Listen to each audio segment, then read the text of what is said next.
Hello, welcome to another episode of our crash course.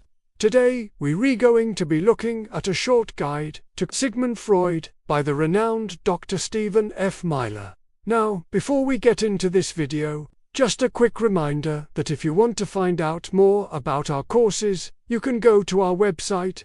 Now with that said, let's get back to the video. So, when talking about psychology, there are few people who have had such an impact on the field as Sigmund Freud. We'll be looking at his life, theories, and why he is still so talked about today. So, let's jump in. Sigmund Freud was born in Freiburg, Moravia, which is now part of the Czech Republic. In 1856, he was the first of 8 children, but the only one of that particular mother that would survive. His mother was 40 when he was born and doted over him throughout his childhood. Some say she was overprotective, but this likely stems from the fact that she lost 6 of her children before Sigmund. He suffered from a number of illnesses during his childhood, which may have led to this overprotectiveness from his mother. However, his father wasn't exactly the best and treated Sigmund harshly whenever he was sick, telling him to use his illnesses as an excuse to not work. This mixed dynamic between his parents would lead to a lot of Freud's theories surrounding psychosexual development and Oedipus complex. As a child, Freud showed signs of genius, often lecturing the family on certain topics. As he got older, he became fascinated with science, and at the age of 13 wrote a paper on the transmission of cholera, which was praised by scientists. He continued to produce research papers, and by the time he was 18 had already written 12, with many of them being published in scientific journals. When he turned 18, he moved to Vienna and began his studies at university. Despite his earlier academic successes, he found it hard to get accepted by his peers at university and struggled to make connections. The turning point came when he met the man who would become his closest friend, Wilhelm Steele. Steele encouraged Freud to focus on psychiatry rather than the more popular neurology. They both started working towards becoming neurologists, but Freud soon switched tracks and focused on psychiatry instead. This decision would shape the future of psychology. He and Steele were successful during this period, and Freud became known for his work on hysteria. This term has since been dropped from common usage, but at the time was used to describe people who displayed symptoms of mental illness without any physical cause. Symptoms could include paralysis, blindness, or memory loss, among others. At the time, it was believed that these conditions were caused by a lack of moral sense, or a disturbance in the proper functioning of the nervous system.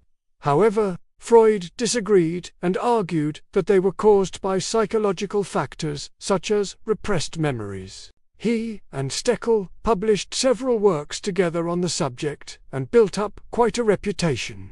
But after several years, their partnership fell apart and Steele moved to Berlin.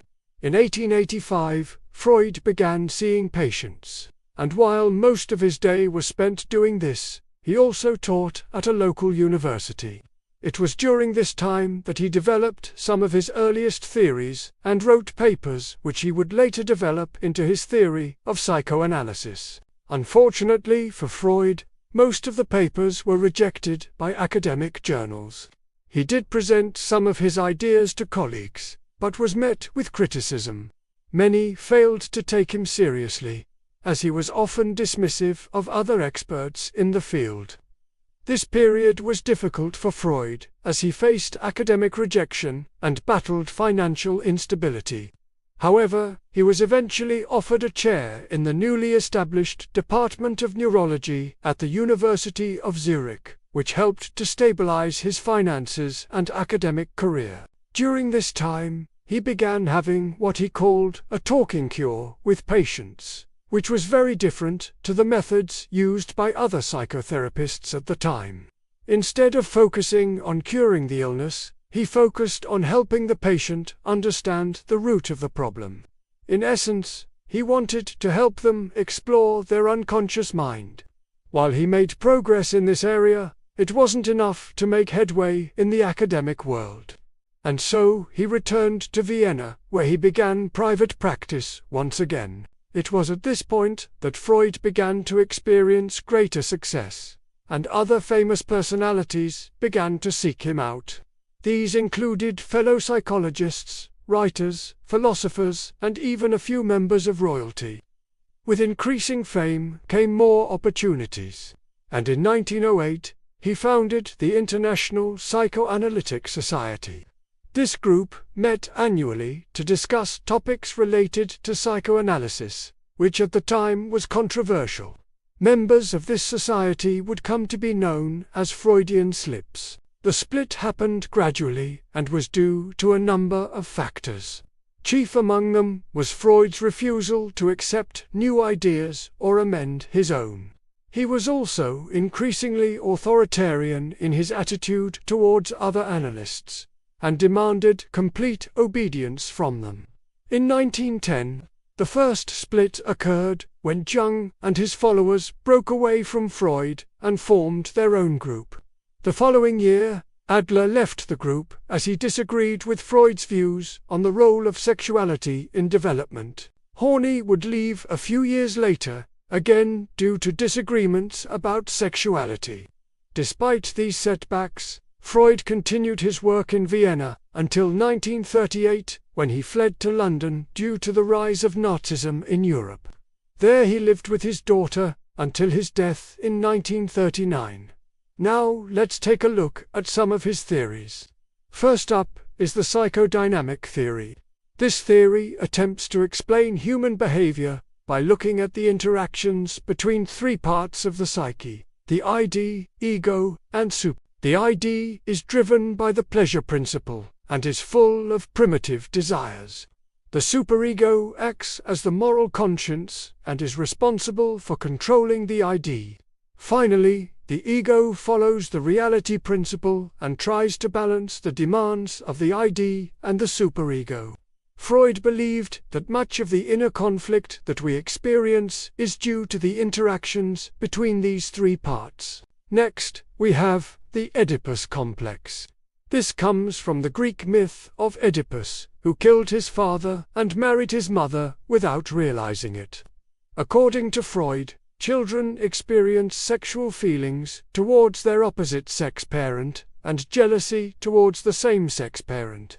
This causes a lot of inner conflict, but as the child grows older, they identify with the same-sex parent and this conflict is resolved. This forms the basis of their personality. Finally, we have defense mechanisms. According to Freud, these are strategies employed by the ego to prevent the conscious mind from becoming overwhelmed by the conflicts of the unconscious. They can take many forms, including denial, repression, displacement, and reaction formation.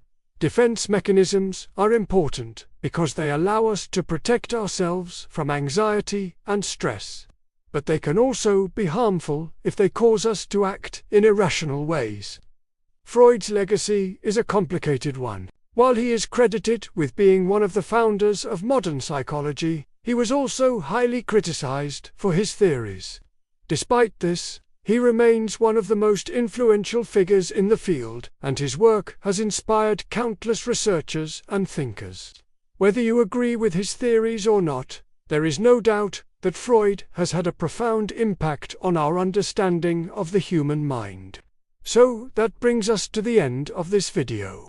If you enjoyed it, please remember to like it. You can also leave us a comment below to let us know what you think.